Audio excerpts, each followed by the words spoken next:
It was a fact to be noted that at whatever house in Briarfield, Winbury, or Nunneley one curate dropped in to a meal, dinner or tea as the case might be, another presently followed, often two more. Not that they gave each other the rendezvous, but they were usually all on the run at the same time. And when Don, for instance, sought Malone at his lodgings and found him not, he inquired whether he had posted, and having learned of his landlady, his destination, hastened with all speed after him. The same causes operated in the same way with Sweeting.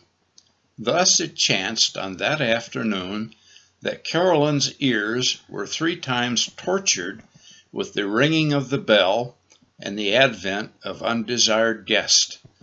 For Don followed Malone, and Sweeting followed Don, and more wine was ordered up from the cellar into the dining room, for though old Hellstone chid the inferior priesthood when he found them carousing, as he called it, in their own tents, yet at his hierarchical table he ever liked to treat them to a glass of his best. And through the closed doors Caroline heard their boyish laughter and the vacant crackle of their voices. Her fear was lest they should stay to tea, for she had no pleasure in making tea for that particular trio. What distinctions people draw! These 3 were men, young men, educated men, like Moore, yet for her, how great the difference! Their society was a bore, his a delight.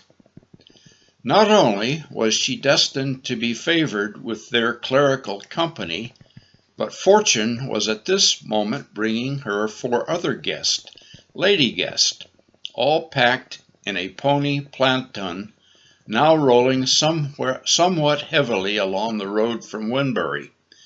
An elderly lady and 3 of her buxom daughters were coming to see her in a friendly way, as the custom at that neighborhood was.